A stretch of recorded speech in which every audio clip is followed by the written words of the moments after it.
Last class में पढ़ा था तार सप्तक और उसके कवियों के नाम और उनके कवियों के बारे में पढ़ा था। अब है दूसरा सप्तक के कवि और उनकी प्रमुख कृतियाँ कौन कौन सी हैं।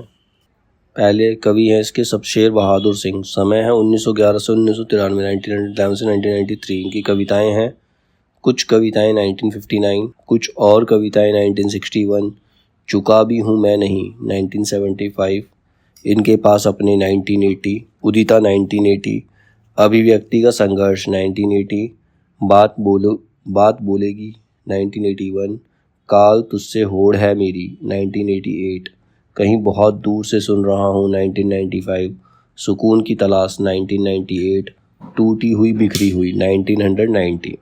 अगले राइटर है भवानी प्रसाद मिश्र। समय 1913 से 1985, 1913 से 1985। अब इनकी रचनाएं हैं, गीत फरोश 1956, चकित है दुख 1968, अंधेरी कविताएं 1968, गांधी पंचशती 1969, बनी हुई रस्सी 1971, खुशबू के शिलालेख 1973, व्यक्तिगत 1973, परिवर्तन जिए 1976, ईदम नमम 1977, त्रिकाल संध्या 1978, अंतर्गत 1979, अनाम तुम आते हो 1979, शरीर कविता फसलें और फूल 1980, कालजयी 1980, मानसरोवर दिन 1981, संप्रति 1982, नीली रेखा तक 1984, तूस की आग 1985, ये कोहरे मेरे हैं 1993।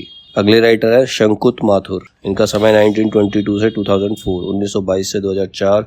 इनकी रचनाएं हैं, चांदनी चूनर 1960, अभी और कुछ 1966, लहर नहीं टूटेगी 1990।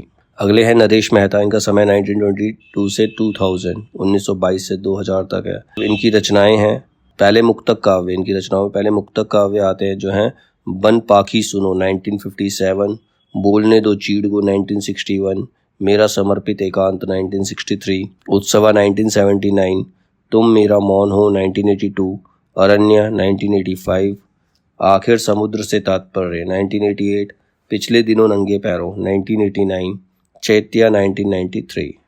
ये मुक्तक काव्य थे। अब इनके खंड काव्य हैं, संशय की एक रात 1962, महाप्रस्थान 1964, प्रभात पर्व 1977, शबरी 1977, प्रार्थना पुरुष 1985।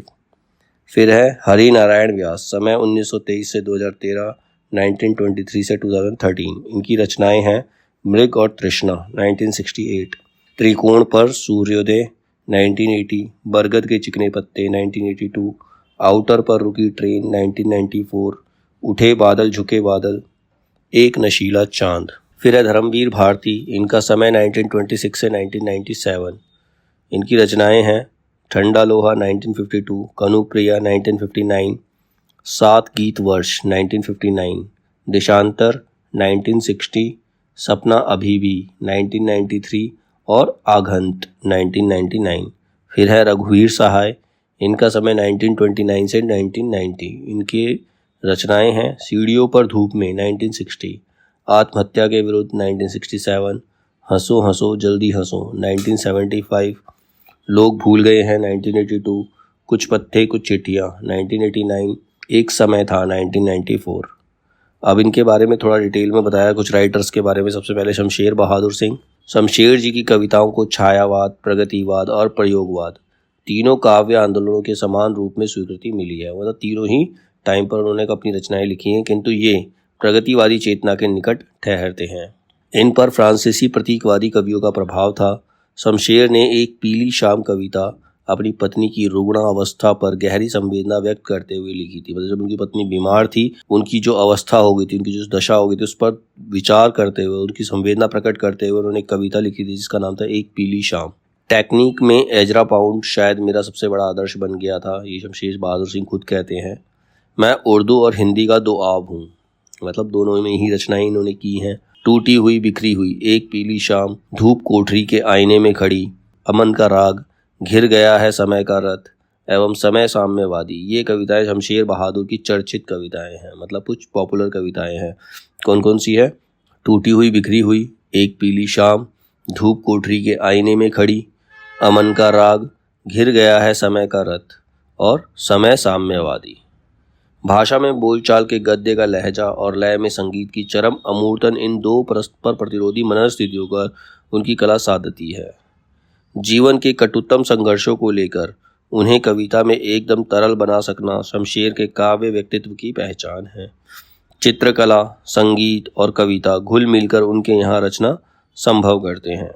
जागतिक संदर्भों में कम से कम रहने पर भी शमशेर में हमें एक पूर्ण रचना संसार दिखाई देता है। उनकी काव्य भाषा में संज्ञा पदों के कुछ अधिक महत्व सर्वनामों, क्रियापदों और अवयवों का है। शमशेर की आत्मा ने अपनी अभिव्यक्ति का एक प्रभावशाली भवन अपने हाथों तैयार किया है। उस भवन में जाने से डर लगता है, उसकी गंभीर प्रयत्न साध्य पवित्रता के कारण। ऐसा उन्होंने किसने कहा है? गजानन माधव मुक्तिबोध ने इनके बारे में कहा है। मुक्तिबोध कहते हैं कि शमशेर की मूल मनोवृत्ति एक इम्प्रेनिस्टिक चित्रकार की है। प्रणय जीवन का प्रसंगबद्ध रसवादी कवि। मुक्तिबोध के अकॉर्डिंग जो शमशेर है वो प्रणय जीवन का प्रसंगबद्ध रसवादी कवि है। शमशेर कवियों के कवि हैं, अगेन ऐसा कहा है।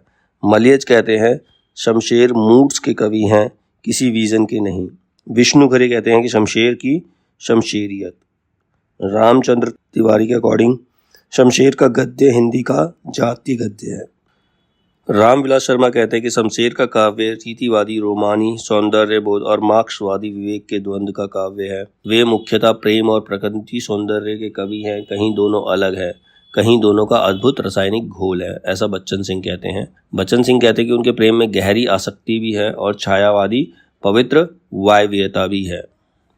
अशोक वाजपेयी कहते हैं कि शमशेर की कविताओं का आप किसी अन्य अभिप्राय के लिए इस्तेमाल नहीं कर सकते। वह आत्यंतिक अर्थ में परम नैतिक कविता है, एक प्रार्थना की तरह।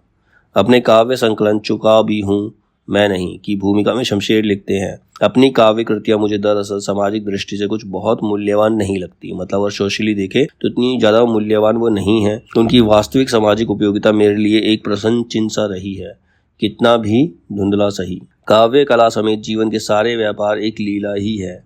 कला का संघर्ष समाज में संघर्षों से अलग कोई चीज़ नहीं हो सकती। तो ये थे शमशेर बहादुर सिंह। इसके बाद दूसरे कवि हैं, दूसरे राइटर हैं भवानी प्रसाद मिश्र। दूसरा सप्तक के दूसरे राइटर भवानी प्रसाद मिश्र।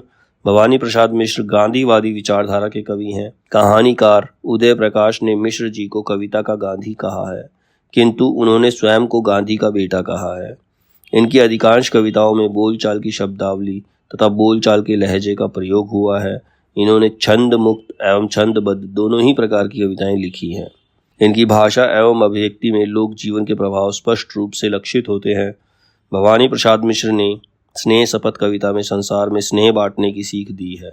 कमल के फूल, सतपुड़ा के जंगल, वाणी की दीनता, टूटने का सुख, गीत फरोश इनकी चर्चित कविताएं हैं। इनकी जो पॉपुलर कविताएं कौन कौन सी हैं? कमल के फूल, सतपुड़ा के जंगल, वाणी की दीनता, टूटने का सुख। फिर है नरेश मेहता। इनकी आरंभिक कविताओं में ऋग्वैदिक ऋचाओं के प्राचीन बिंबों का प्रभाव दिखाई देता है। दूसरा सप्तक में संग्रहित इनकी कविता किरण धेनुएं, चाहता मन तथा उषस में उपयुक्त बिंबों का प्रभाव स्पष्ट लक्षित होता है। इनके बिंबों में सौंदर्य और ताजापन है।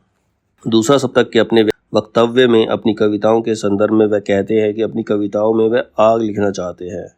संशय की एक रात नरेश मेहता की लंबी व नाट्य शैली में लिखी गई कविता है। इस कविता में युद्ध को लेकर राम के मन में उठते हुए द्वंद्व का चित्रण किया गया है। समय देवता कविता के संदर्भ में महत्वपूर्ण फैक्ट दे रखे। क्या क्या है उसमें? मेरा समर्पित एकांत संग्रह की कविता है। मतलब समय देवता जो है मेरा समर्पित एकांत संग्रह की कविता है। इसे कवि ने नई कविता की पहली लंबी कविता कहा है। इसमें धरती के विभिन्न भागों का सांस्कृतिक व राजनीतिक चित्रण प्रस्तुत किया गया है। इसमें विलंबित बिंब का विधान किया गया है। इस कविता पर वैदिक बिंबों का स्पष्ट प्रभाव दिखाई देता है। फिर नेक्स्ट राइटर जो है वो धर्मवीर भारती हैं। ये व्यक्ति स्वतंत्रीय इनकी कविताओं का केंद्र बिंदु है। मतलब व्यक्ति को स्वतंत्रता से जीना चाहिए, यही इनकी कविताओं का केंद्र बिंदु है। सबको ये स्वतंत्र मानते हैं। आलोचकों ने इन्हें प्रारंभिक काव्य संग्रह ठंडा लोहा को कैशोर्य भावुकता का काव्य कहा है। मतलब उस समय वो जवान थे तो उनकी खुद की भावुकता उसके अंदर दिखाई पड़ती, तो ठंडा लोहा ऐसी ही एक इनकी रचना है। प्रेम पथ एक यूनानी पौराणिक पुरुष है। यह लंबी कविता है। राधा कृष्ण के प्रेम का वर्णन, कनुप्रिया। कनुप्रिया में इन्होंने राधा कृष्ण के प्रेम का वर्णन किया है। यह काव्य संग्रह में कनुप्रिया काव्य संग्रह में किया गया है। देशांतर विदेशी कविताओं का संग्रह है। फिर आते हैं रघुवीर सहाय। सीढ़ियों पर धूप में संकलित कविताओं में रोमानियत का प्रभाव है। इसके अतिरिक्त उनके अन्य कविताएं संग्रहों में एक नया कला प्रयोग तथा रोमानियत मुक्त राजनीति व सामाजिक विमर्श की कविताएं मिलती हैं। आत्महत्या के विरुद्ध काव्य संग्रह के लिए बच्चन सिंह ने लिखा है, यह संग्रह जीवन में होने वाली आत्महत्याओं के विरुद्ध ही नहीं है, बल्कि साहित्य की हत्या करने वाले बीटनिकों और अकवितावादियों के विरुद्ध भी है। रघुवीर सहाय ने मेरा प्रतिनिधि कविता राम मनोहर लोहिया के प्रति लिखी थी। कविता के संदर्भ में रघुवीर सहाय के महत्वपूर्ण कथन क्या क्या है? कहते हैं कि विचार वस्तु का कविता में खून की तरह दौड़ते रहना कविता को जीवन और शक्ति देता है। मतलब जब कविता लिखते हैं तो उसके लिए कोई विचार वस्तु होनी चाहिए, कोई सब्जेक्ट होना चाहिए, और ये तभी संभव है जब हमारी कविता की जड़ें यथार्थ में हो, मतलब तो किसी न किसी सच से लिंक्ड हो। रचना के लिए किसी न किसी रूप में वर्तमान से पलायन आवश्यक है। कोई ही इस पलायन को सुरुचिपूर्वक निभा पाते हैं। वर्तमान से मुक्त होने का प्रयोजन कालातीत होता है, मतलब जो हमारा अतीत बीत चुका है। मृत जीवन का भूत बनना नहीं। रघुवीर सहाय के संदर्भ में विद्वानों के कथन क्या हैं? मैनेजर पांडे कहते हैं कि रघुवीर सहाय ने एक बड़ा काम वह किया है कि उन्होंने कविता के पुराने प्रभामंडल से कविता को मुक्त किया है। उससे कुछ अद्भुत अपूर्व की उम्मीद करने के बदले उसे सहज साधारण जिंदगी की छोटी छोटी घटनाओं और स्थितियों का आत्मीय साक्षी बनाया है। रामस्वरूप चतुर्वेदी कहते हैं कि मनुष्य जीवन की नियति को उनके समूचे विस्तार में देखना और प्रासंगिक बनाए रखना रघुवीर सहाय के कवि कर्म का केंद्रीय तत्व है।